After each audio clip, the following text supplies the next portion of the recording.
Pues muy buenos días, estimado auditorio.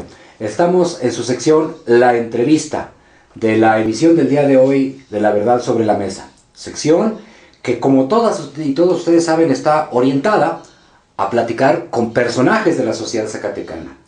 Personajes de diferentes ámbitos y de diferentes trincheras. Universitarios, investigadores, académicos, artistas, comerciantes, prestadores de servicios, en fin, del amplio y nutrido mosaico de personajes de este nuestro Zacatecas. Y por tanto, fieles a la tradición, estamos con una auténtica zacatecana en la vida de Zacatecas.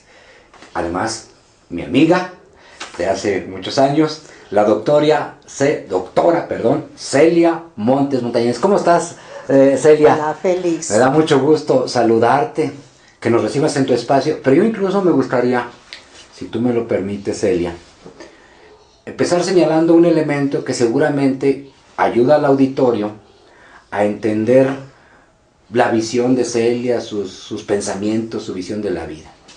Me llama mucho la atención, y lo va a estar apreciando el auditorio sobre el desarrollo de la entrevista, que llegamos aquí a su espacio, a su estudio, y nos encontramos con fotos, por ejemplo, de Emiliano Zapata, de Francisco Villa, de Ernesto Guevara de la Serna, el Che, de Rosario, Argentina, aunque cubano de corazón, de María Félix, la doña, de Tata Pachito, Francisco García Salinas, de Frida Kahlo, pero encontramos también libros de diferentes temas. Hay cuestiones relacionadas con José Martí, con Fidel Castro, con la historia de México, con la Revolución Mexicana, etcétera, etcétera. Entonces ya esto nos pinta a Celia en sus gustos, en su visión del mundo. Pero yo voy a empezar haciéndote una pregunta que a lo mejor te va a parecer, bueno, ¿y por qué me preguntas eso? Celia durante muchos años fue priista. Y puede haber quien piense que un priista o actual o que fue priista, alguien pudiera decir, bueno, yo creo que ellos no admiran a este tipo de personajes. A ver cómo está eso. Ese personaje es Celia. Además, ahorita hablaremos de tu amplia trayectoria académica. O una priista que admira a todos estos personajes. Barajéamela más despacio, mi estimada Celia. Vamos hablando de tu origen priista, si te parece. Sí, cómo no, muchas gracias. Antes que nada, Félix Vázquez, ¿Tu servidor? Amigo, colega, así es, compañero universitario. Muchas gracias por haberme otorgado este espacio, tener el privilegio de recibirlos en mi casa, al canal México Explorer, a mi buen amigo Elías Barajas también, que fue también compañero de Lides en su momento dentro de este partido político que mencionas. Y pues gracias por estar conmigo en esta tu casa, la casa de todos los zacatecanos. Gracias. Y bueno, no esperaba la pregunta formulada de esta manera. No lo esperaba de esta manera. Me tomaste por sorpresa. Y es una pregunta muy, muy pertinente, un poquito complicada de responder porque tengo que estructurar la respuesta justo en este momento. Efectivamente, yo nací, me formé, me eduqué en la vida política, en el partido político que fue escuela de muchos políticos mexicanos, semillero de personalidades que en su momento le han aportado a nuestro país grandes beneficios.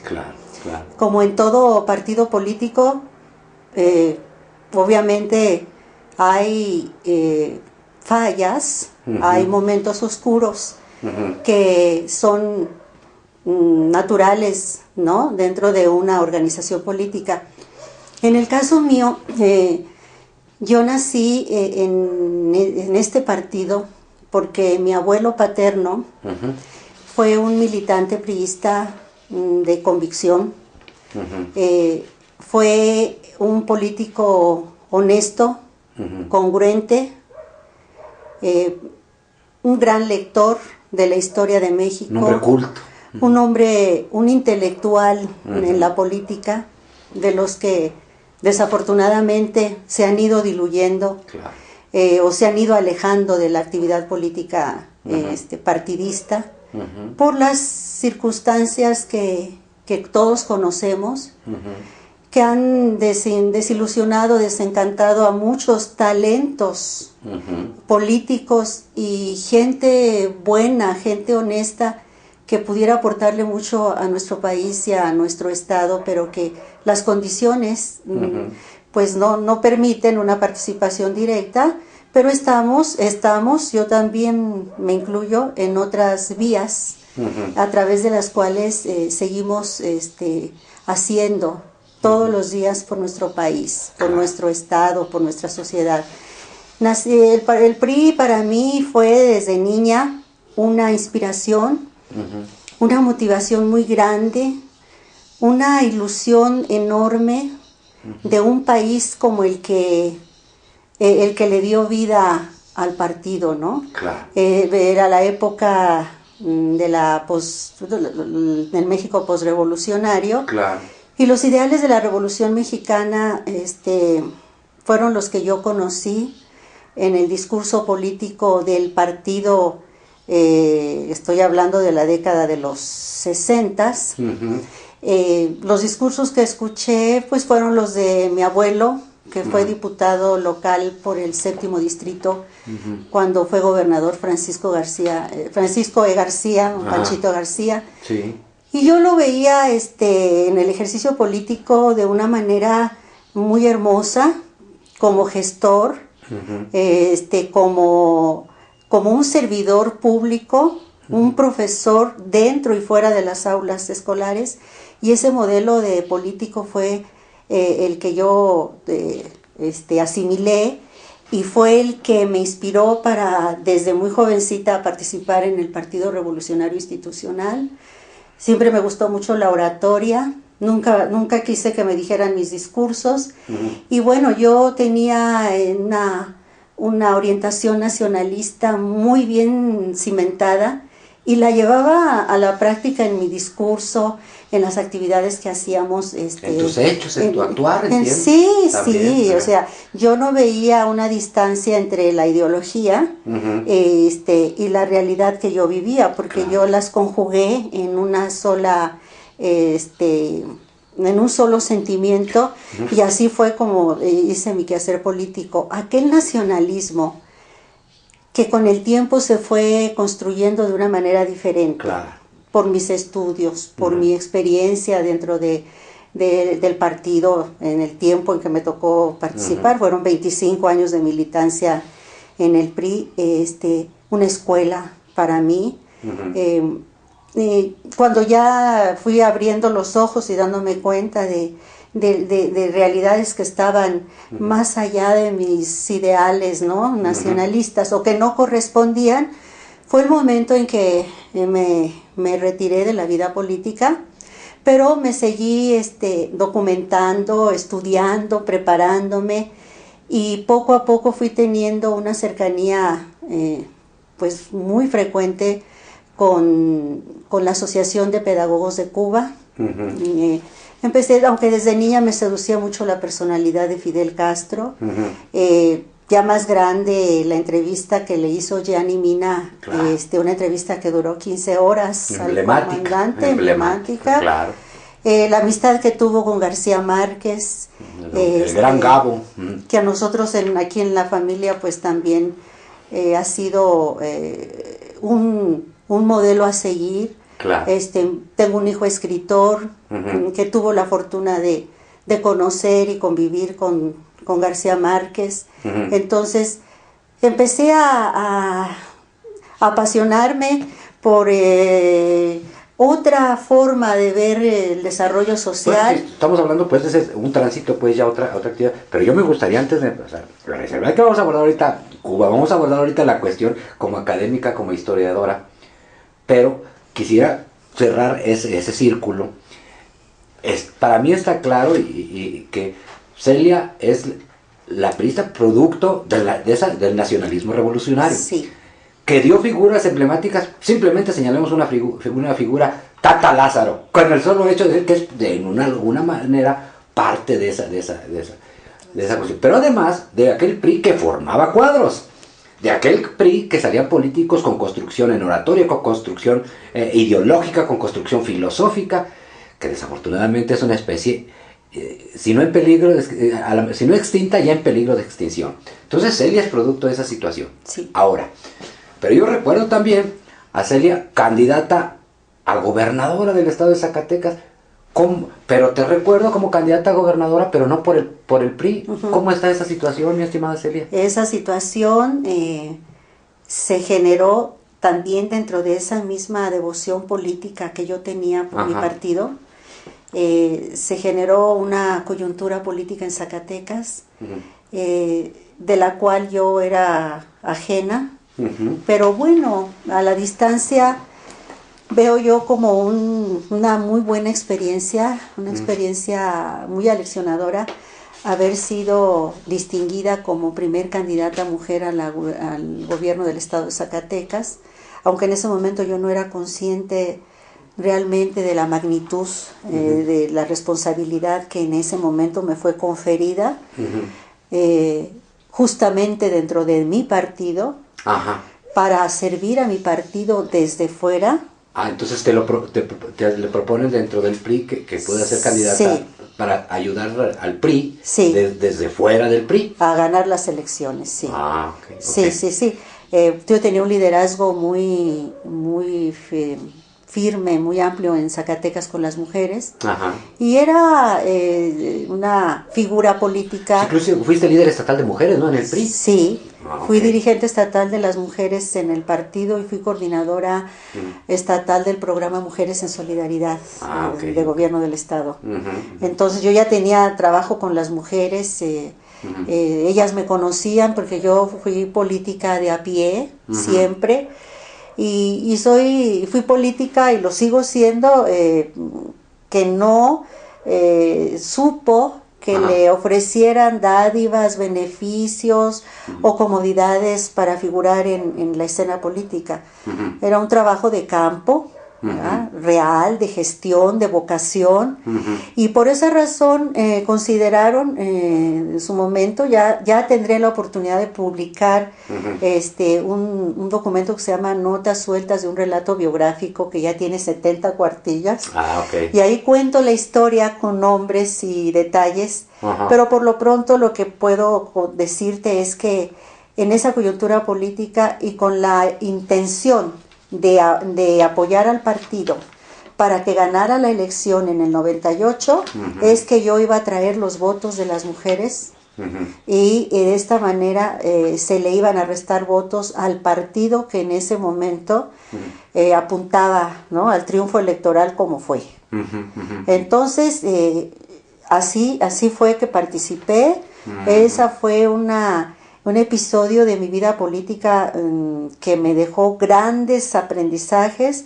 A media campaña desistí, renuncié, no por cobardía o por considerar que yo no podía culminar la carrera, la campaña política, y menos aún que me sintiera yo incapaz de dirigir a Zacatecas. Yo me sentía, y más joven todavía, me sentía con la capacidad de dirigir a Zacatecas, pero desde una posición política muy mía, que era exactamente de aquella que aprendí yo de mis progenitores políticos y mis progenitores intelectuales.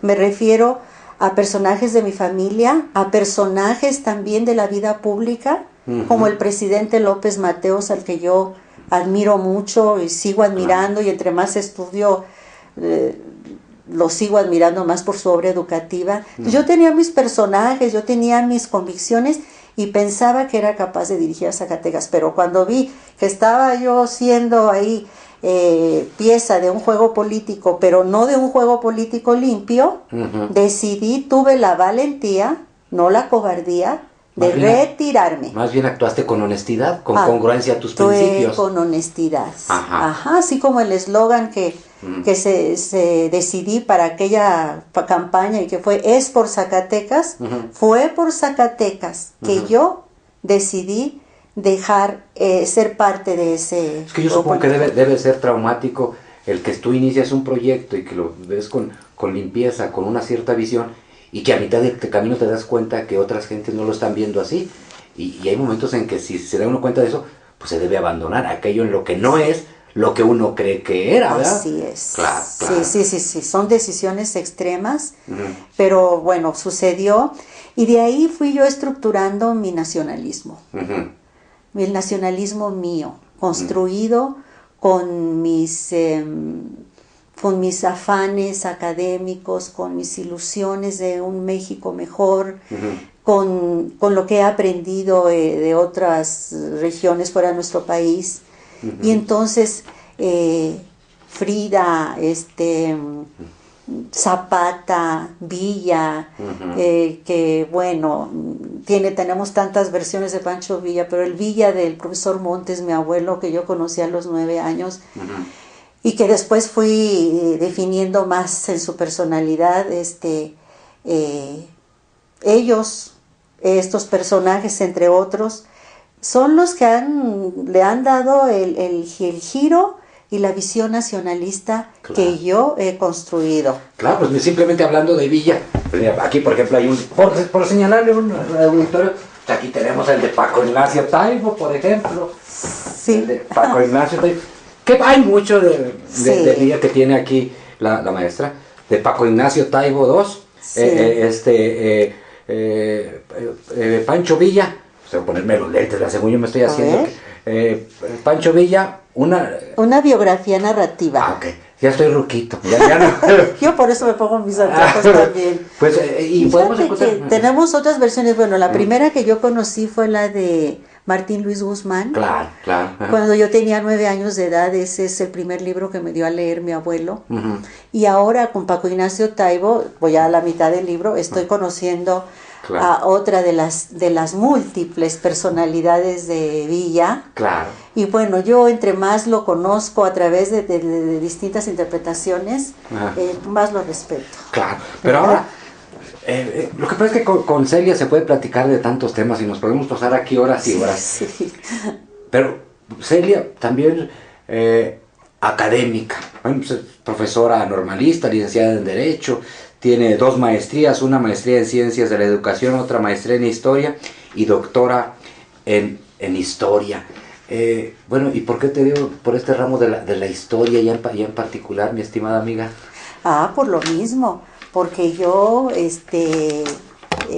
pertenezco a 2 familias, bueno, procedo de 2 familias en las cuales aprendí desde niña a vivir y a amar la historia. Claro, claro. Y después mi obsesión, mi pasión por construir la historia. Claro. ¿Sí? Entonces uno empieza viviendo la historia. Yo de niña, pues en mi familia paterna, mi abuelo era un amante de la historia, ¿no? Ahorita te enseñaba algunos de los libros que acabo de recuperar, la biblioteca de mi abuelo, y bueno, me voy encontrando 174 ejemplares de su libro que se llama Anecdotario de la Revolución. Y entonces los temas que yo oía y vivía en mi casa paterna tenían que ver con la historia, pero yo no veía la historia como algo que estaba en un libro o en la escuela. No, yo la vivía, yo me sentía sujeto de la historia. El Miguel Hidalgo, la estatua de bronce que está en el jardín principal de Tlaltenango, para mí no era una estatua de bronce, no era el emblema de la historia de bronce que tanto se ha enseñado, se ha cuestionado en la enseñanza de la historia en México. Se ha cuestionado mucho el hecho de que nos hayan enseñado a los héroes como figuras fuera de la condición humana, rígidas, monumentos, ¿no? Que hay que, bueno, la propuesta, y me incluyo en ella, es que enseñemos una historia más humana, claro, que ayude al crecimiento espiritual. Porque además los héroes fueron seres humanos, a final de cuentas. Fueron personas. Con virtudes y con defectos. Como nosotros. Claro, claro. Entonces, bueno, yo al Hidalgo de bronce nunca lo vi como aquel monumento ajeno a mí, o sea, algo que estaba ya muy lejos de mi realidad, ¿no? Porque mi padre decía, discursos el 16 de septiembre, porque mi abuelo hablaba del cura Hidalgo como si estuviera vivo. Claro. ¿No? Y en la casa la casa de mi familia materna, por otra parte, una familia conservadora, mi abuelo, don Eleuterio Montañez, era un hombre de campo, era un hombre muy hecho a la tradición de la iglesia, conservador. Entonces crecí entre el bando liberal y conservador y viví, pulsé las dos tendencias. Fíjate, las dos grandes visiones de la historia. Sí, ¿verdad? las dos grandes visiones de la historia las tuve en mi niñez y en mi adolescencia. Fíjate que es muy interesante eso que me estás comentando. Mira, te voy a decir por qué. Bueno, porque podemos señalar muchas cuestiones de la historia de México. Una, fundamental, pues ese gran choque ideológico ha sido siempre, pero de manera muy especial, pues en la época de Juárez y de toda esa gran generación, y que supone, por un lado, el bando conservador, con todo lo que implicó en ese, por otro lado, el bando liberal, el bando progresista. Pero normalmente los pensamos pues como cuestiones alejadas, y entonces tú tienes que, de alguna manera, convivir con personajes y esas dos grandes visiones del mundo. ¿Y cómo le hacías para convivir con esa pues cuestión? gracias a esas dos visiones que estaban, a las cuales tenía yo, estaban al alcance de mi mano, ¿verdad? Sin saberlo, obviamente. Claro. Yo creo que estas dos tendencias en mi familia paterna y materna hicieron que yo tuviera una visión más equilibrada de la historia. Porque si bien oía las argumentaciones de mi abuelo, el profesor Montes, ¿no? Cuestionando al movimiento cristero, oía yo a mi abuelito Eleuterio Montañez defendiendo la devoción católica. Son una postura opuesta. Totalmente opuesta. Mi abuelo paterno fue subteniente en las fuerzas federales y mi abuelo materno se enorgullecía de que mi bisabuelo había dicho viva Cristo Rey y no se rindió. Entonces, no era malo ser conservador, no era malo ser liberal. Claro. Era importante una visión como la otra. Entonces a Lucas Alamán yo lo puedo ver desde la óptica conservadora y también desde la posición de rechazo de la posición de la postura liberal. Mis abuelos fueron para mí mis padres intelectuales. Mi papá murió cuando yo tenía 7 u 8 años de edad. Mi padre era profesor y murió muy joven, de 33 años mi papá.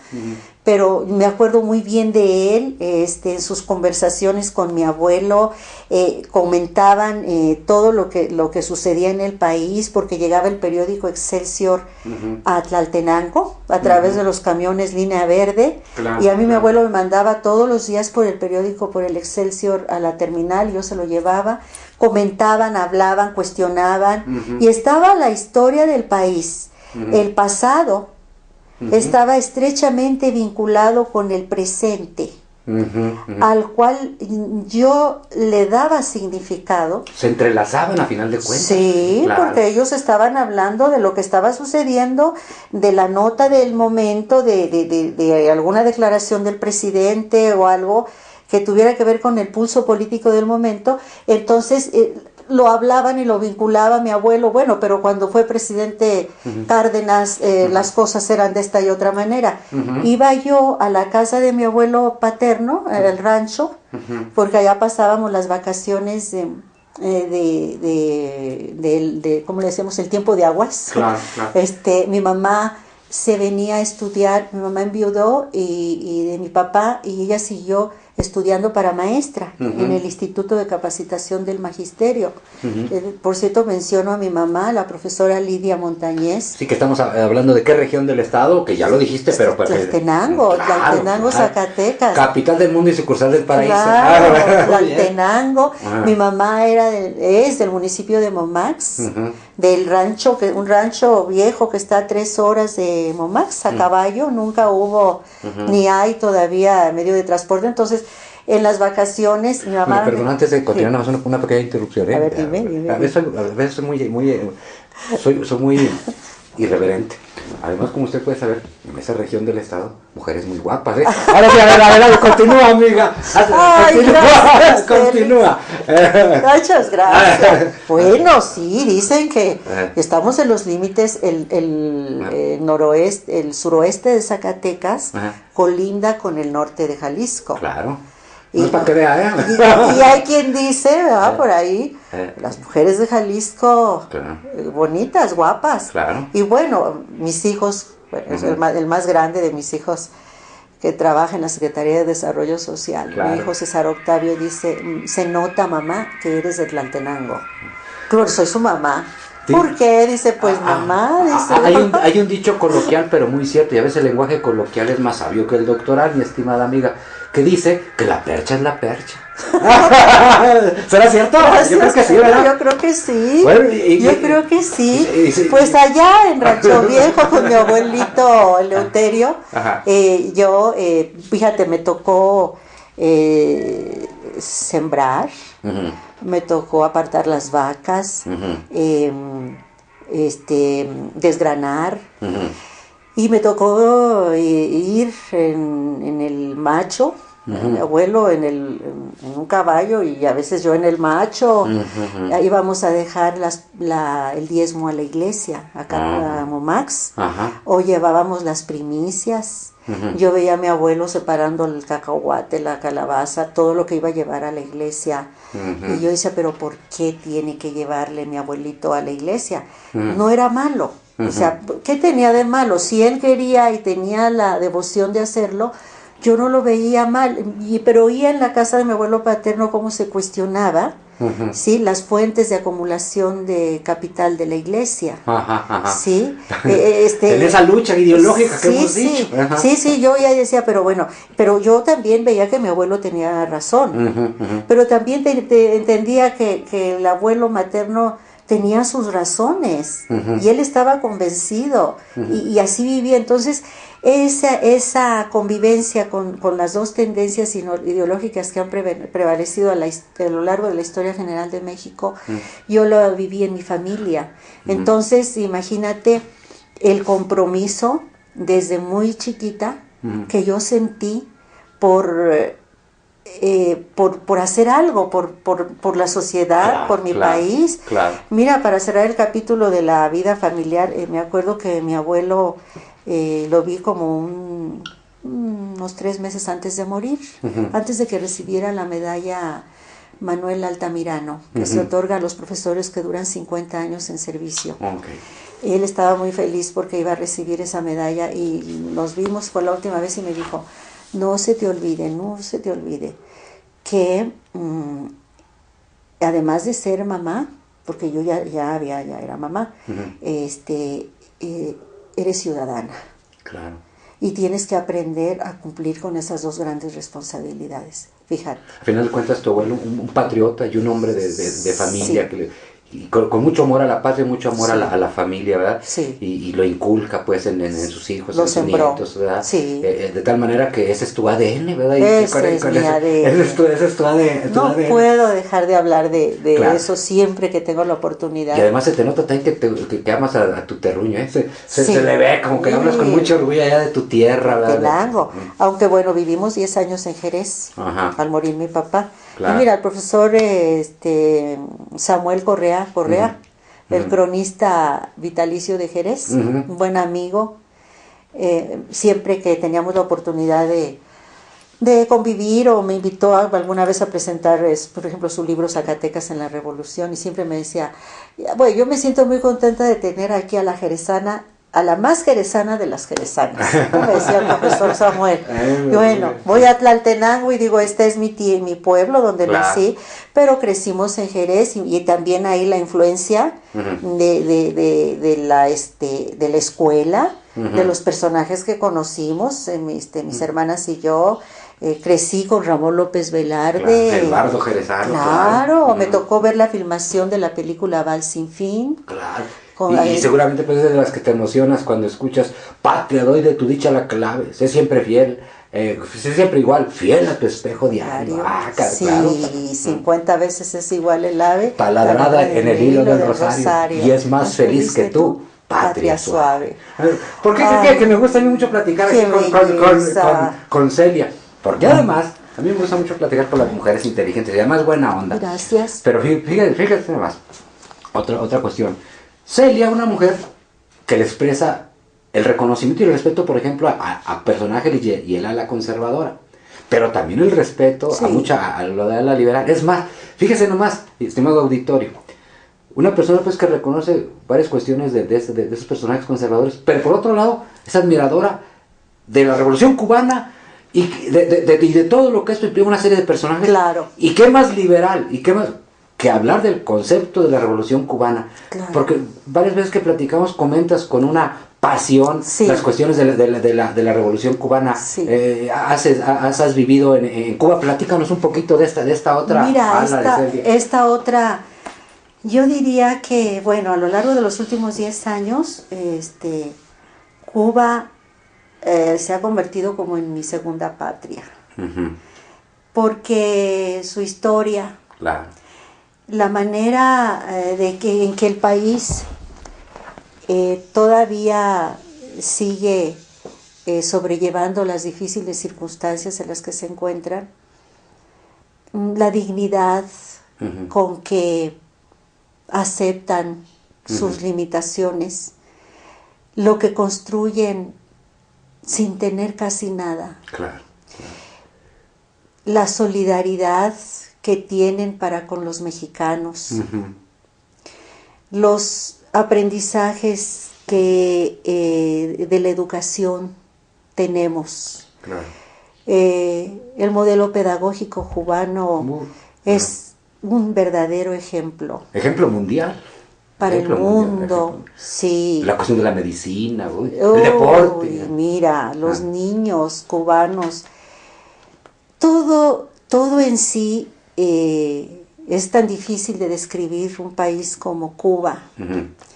Pero Cuba es difícil para definirlo, pero como dijo Eric Van Jong cuando uh-huh. definió una región histórica, uh-huh. dijo él, las regiones históricas son como el amor. Uh-huh. No se pueden describir, pero se siente. Uh-huh. Uh-huh. Uh-huh. Igual a mí me ha pasado, porque a partir de que empecé a ir a La Habana, siempre a temas relacionados con la educación, uh-huh. siempre he traído grandes aprendizajes y los he tratado de poner en práctica, sobre todo en mi quehacer docente uh-huh. y de investigadora. Uh-huh. Entonces, esta última vez que estuve un mes entre enero y febrero, tuve la oportunidad, ahora sí, de conocer el Memorial de la Patria, uh-huh.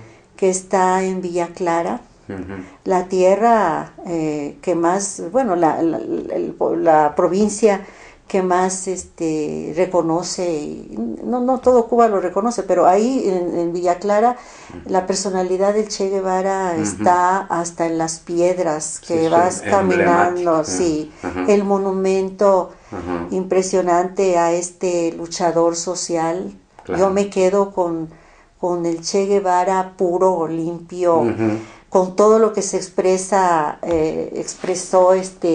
en sus ideas. Dijo, yo a mis hijos no les dejo nada más que el sentido de ser libres y luchar por sus ideales con dignidad.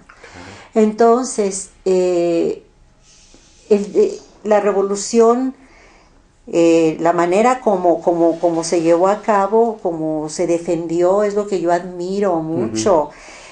Fíjate que ahí en Villa Clara, ahora que estuve de la mano de mi nieto, uh-huh. me llevé mi nieto Ian, estuvo como oyente en una escuela primaria cubana durante uh-huh. 4 semanas. Se hizo una excepción porque tienen sus reglas muy estrictas, pero bueno, se trataba de una abuela profesora que iba a hacer trabajo a la asociación de pedagogos uh-huh. y no tenía nada de riesgoso, ¿no? Para uh-huh. su esquema, porque hay que respetar, cada país tiene su ideología, tiene sus valores y uno tiene que aprender a respetar, ¿no? Para así como nosotros necesitamos que nos respeten y recuperar la autoestima como país, primero para recuperar también el respeto que todavía nos guardan en el extranjero, como en Cuba. Allá en Cuba, yo admiro mucho la manera en que salieron adelante. Mira, ahí en Villa Clara estaban unas botellitas de coca con un mecherito así, con las que construían sus bombas Molotov, el Che y su grupo. Imagínate cómo con algo tan elemental enfrentarse, ¿no? a un imperio, a un gobierno tan poderoso. Con mucho corazón, mucha determinación, con mucha convicción. Y además con una cosa que no puedo decir aquí, pero que también se requiere para las grandes claro. se requiere. Sí, claro. Eso no lo puedo decir. No, pero te entiendo muy bien. Claro que sí. Pues es parte fundamental. Claro. Y otra cosa que aprendí esta última vez, y ya para, si quieres, cerramos el capítulo de Cuba porque hay muchísimo que hablar. Fíjate que aprendí en esta última estancia en la Asociación de Pedagogos que se ponen en práctica ejercicios de sistematización de experiencias. Y incluso el Che, con sus generales, ya cuando la revolución ya había triunfado, hicieron un ejercicio de sistematización de experiencias para ver cómo nos fue, en qué acertamos, en qué fallamos. Vamos registrando todo lo que pasó y vamos tomando lecciones. O sea, si volvemos a tener una circunstancia parecida, hay que actuar de esta y otra manera. Y mira qué importante hacer ese ejercicio de sistematización de experiencias en un ambiente democrático, donde todos pueden expresar, bueno, yo creo que aquí esto falló, o creo que acá acerté, y si yo me siento aludida porque algo no lo hice bien, ser autocrítico en la democracia. Claro. No pasa nada. Bueno, es que yo pensé que así era y sigo pensando así. Bueno, sí, pero respeta que, mira, vimos que el resultado no fue tal. Imagínate tú si se hicieran ejercicios de sistematización de experiencias, por lo menos de las más recientes, hablemos de sexenios, por ejemplo.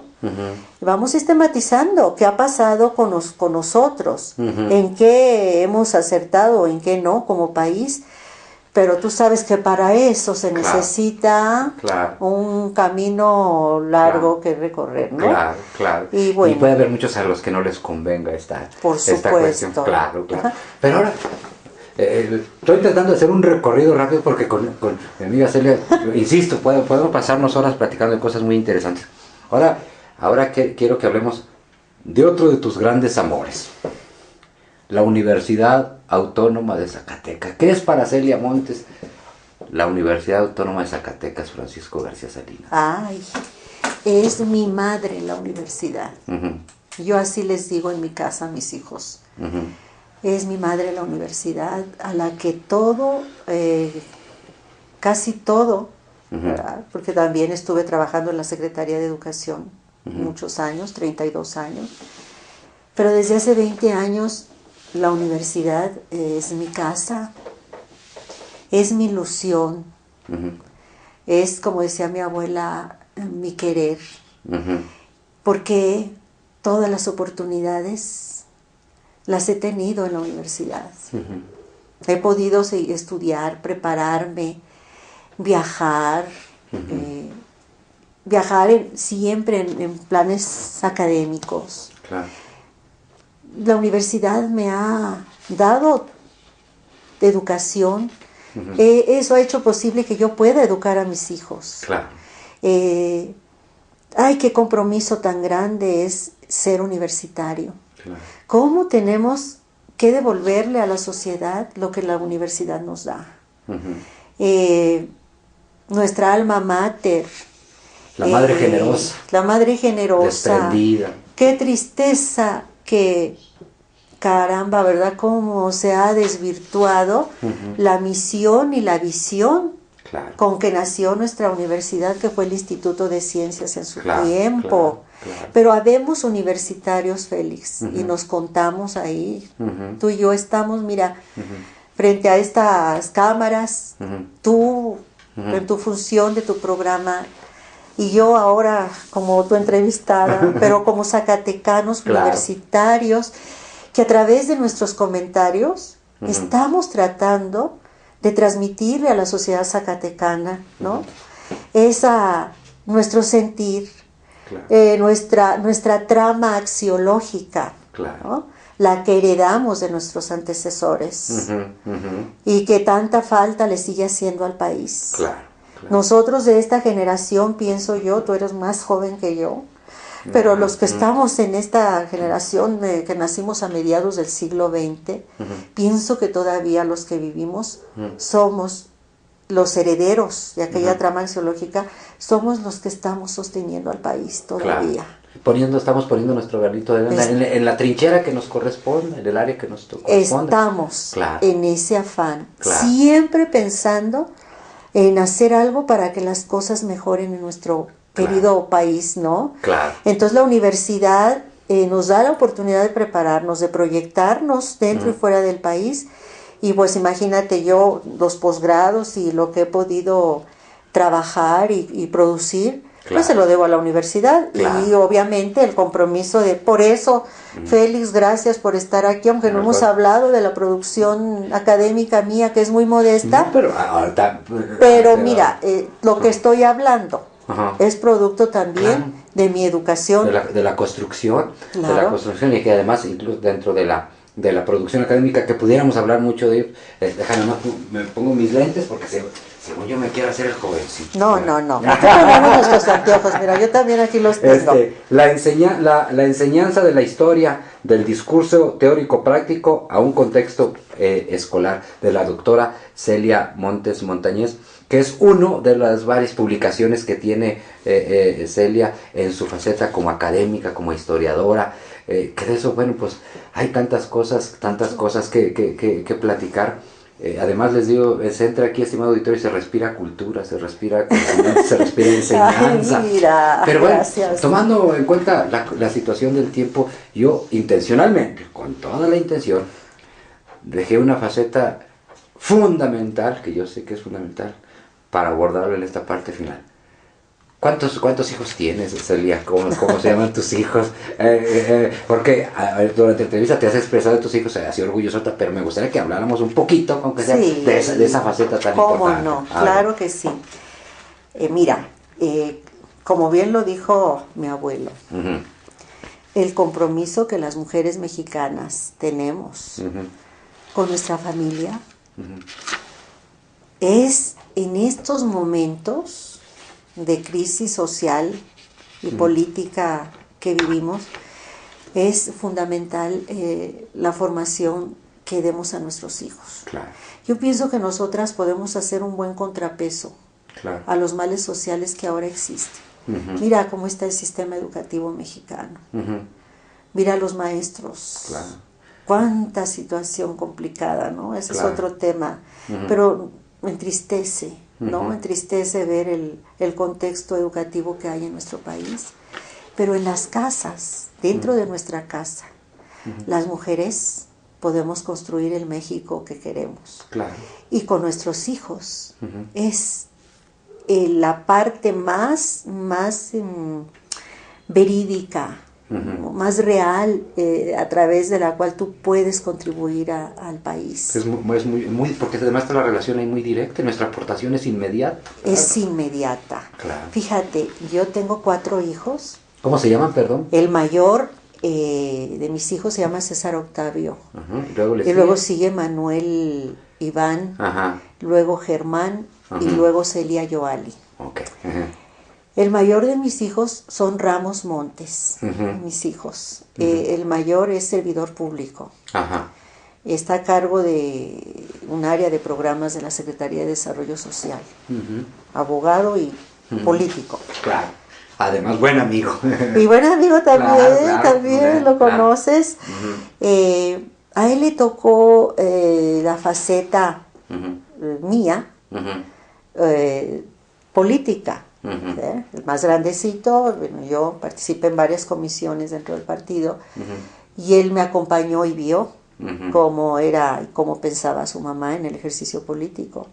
Yo ahora me siento muy orgullosa de verlo desempeñándose con vocación política, un buen gestor, apasionado, joven, y yo con la gran esperanza, porque en esta generación de jóvenes es donde tengo yo la esperanza de que el país se reencauce, ¿verdad? Y él aquí desde su ámbito lo veo muy, muy entregado, tiene vocación, y bueno, vamos a ver, él es el licenciado César Octavio. El que sigue es escritor, Manuel Iván, es hijo de nuestra universidad también, de la licenciatura en letras. También egresó de la Benemérita de Puebla, su maestría con mención honorífica en literatura mexicana, y ahora está doctorándose en lenguas romances en la Universidad de Cincinnati. Muy bien. Acaba de recoger el Premio Nacional de Ensayo Alfonso Reyes, que otorga el gobierno del estado de Nuevo León. Entre otras de sus trabajos, una tetralogía de novelas, y ahorita tiene otro ensayo en concurso que me encantó, apenas empecé a leer, es un ensayo sobre literatura fantástica, es como una lectura que hace de la personalidad de Cortés, de Moctezuma y de Carlos V. Habrá que leerlo, porque yo ya empecé a leerlo y le digo, vaya, pero bueno, imagínate. Para leerlo y interpretarlo, le platicaba yo el otro día, le digo, mira, cuando estaba yo esperando a este hijo, coleccioné las cartas que Cortés escribió, que se llama la obra Cómo conquisté a los aztecas. Yo las coleccionaba en el periódico Novedades, y formé un librito de esa obra de Cortés, que Cortés escribió, y la leí cuando estaba embarazada de Manuel, fíjate. El corazón de piedra verde de Salvador de Madariaga también, que es sobre la vida de los aztecas, todo eso, y ahora este ensayo sobre la conquista desde la literatura fantástica. Mira, me siento muy, muy contenta de su obra ya, porque tiene muchas publicaciones y tiene una proyección como escritor mexicano, es de la nueva generación de escritores mexicanos. Que seguramente en fechas próximas estaremos platicando con él para la entrevista, ¿verdad? Porque ojalá. Es un mucho sí. Nos puede aportar y mucho nos puede ayudar. Bueno, y vamos pues con dos hijos. El tercero es es licenciado en Administración de Empresas y es profesor del Tecnológico Regional. Correcto. Egresó como el mejor promedio de su generación. Egresó como el primer alumno que terminó la maestría en Administración, y sus mismos profesores me invitaron a ser el maestro en el Tecnológico Regional. Entonces yo me siento muy, muy tranquila y muy orgullosa. Qué bueno. Porque son mexicanos que están siendo útiles a su país. Claro. Yo como mamá me siento contenta de eso. Y mi hija más chica es chef. Ok. Es chef, pero mira, la tesis que hizo de su licenciatura en gastronomía, cuando la vi me quedé sorprendida, porque ella hace más bien una historia de la cocina prehispánica, fíjate. Y mira, oye, qué linda tu tesis. Gracias a ella conocí el nacionalismo culinario también. Bueno, ella me ha platicado que le sirvieron de cenar a Porfirio Díaz en la celebración del primer centenario de la independencia. La cocina francesa, y cómo todo el pueblo comió tamales y pozole, no lo mismo que se sirvió en la mesa del presidente. Y te decía, bueno, esos son mis hijos, y ya por los antecedentes y las visiones que de la historia cada uno de nosotros vamos construyendo. Ahorita me acordé de por ejemplo, el general Díaz, la bisnieta del general Díaz, Virginia Guedea, es una historiadora conocida también mía, la que tuve oportunidad de tratar, y ella me enseñó un Porfirio Díaz diferente. Bueno, era su bisabuelo. Y esa figura satanizada por nuestra historia, vista desde los ojos de una historiadora que llevó su sangre, encontró muchas interpretaciones diferentes a aquel telegrama famoso de mátenlos en caliente, por ejemplo. Entonces yo, bueno, ahora me acordé por mi hija chef, mira, que me ando acordando de Porfirio Díaz por Yoali. Y aquí en la casa, igual que en la escuela, Félix, pues los que somos maestros dentro y fuera de la casa. O sea, que no se te quite la cuestión pedagógica, la cuestión de la formación, en todas tus actividades de la vida en general, ¿verdad? Porque eso se trae, ¿verdad? Se trae, mira, te comentaba del libro que está impresa, que se llama La Pedagogía de la Nación. Precisamente, bueno, es la tesis del doctorado. Justamente la pedagogía es algo que a mí me seduce muchísimo, ¿no? Oye, y que ya no te pregunta acá de José Vasconcelos, porque si no, te me emocionas. No. Y como desafortunadamente en televisión el tiempo es solo. Por eso no le pregunto de José Vasconcelos, porque se me emociona Celia. Sí. Y después, cuando terminamos, ¿verdad? Celia. Es decir, es siempre agradable platicar contigo, es a todo dar. Pero yo no quisiera concluir sin antes pedirte un mensaje final. Un mensaje final para nuestro auditorio que nos habrá de ver en el canal de televisión, pero también al auditorio que nos habrá de ver por el internet, en YouTube. Esta entrevista podrá ser vista en cualquier parte del mundo.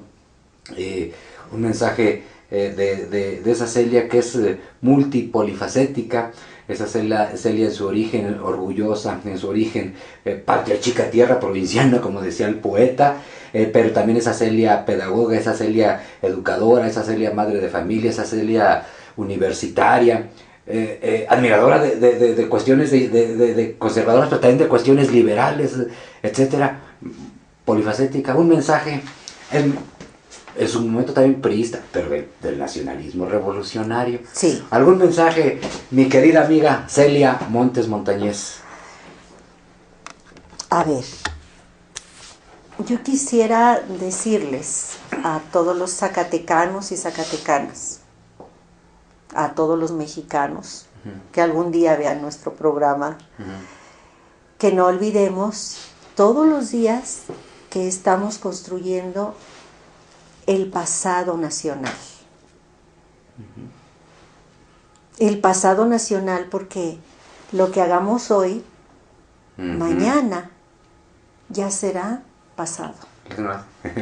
Estamos construyendo una nueva historia de México. Vamos a construirla de una manera consciente. ¿Cómo hacerlo?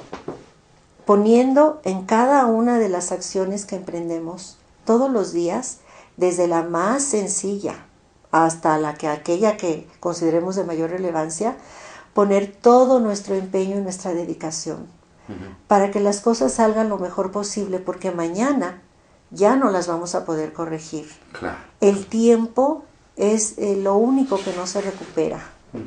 Y estamos construyendo el pasado nacional. Hay que hacerlo de una manera digna, responsable, y tengamos la confianza de que si actuamos así, vamos a tener un mejor país para dejarlo a nuestros hijos, a nuestros nietos, a las nuevas generaciones de mexicanos. Entonces ese sería mi mensaje. Decir también que amemos a nuestro país, que seamos nacionalistas desde la concepción que cada uno quiera construir, que sigamos tratando de que nuestro país mejore en todos los sentidos. Y pues por último agradecer esta oportunidad. Este mensaje fue muy largo, creo. No. Debí ser más breve. Iba a retomar una frase de Vasconcelos, pero a Vasconcelos lo dejamos para una segunda entrevista. Claro, sí. Podemos hablar tanto de José su personalidad, claro. La obra educativa, y nada más con haber sido secretario de Educación, claro. Y haberle dado la oportunidad a Jaime Torres Bodet. Claro. Imagínate, nada más. Otro personaje. Vamos luego haciendo selección temática, pero bueno, gracias por la oportunidad. No, hombre, pues solo me resta agradecerle a Celia su benevolencia, siempre su generosidad, el que nos reciba aquí en su espacio. Además, agradecerte tu amistad y siempre ese saludo agradable donde nos encontramos en la universidad, en diferentes espacios. Estoy seguro que el auditorio le ha resultado, al igual que su servidor, muy gratificante, muy aleccionadora esta entrevista. Y como puede ver, seguramente que estaremos platicando en futuras ocasiones con Celia, porque hay mucha temática que platicar con ella. Estimada amiga, muchísimas gracias. Te agradezco mucho que nos hayas recibido con esa amabilidad y esos conocimientos que te caracterizan. Aquí tiene su casa. Muchas gracias. Pues, estimado auditorio, fue esta su sección, la entrevista de la emisión del día de hoy de La Verdad sobre la Mesa. Si le parece, vamos a unos breves comerciales para regresar con la siguiente de la emisión del día de hoy. Muchísimas gracias y hasta pronto. Gracias, amiga. Gracias a ti.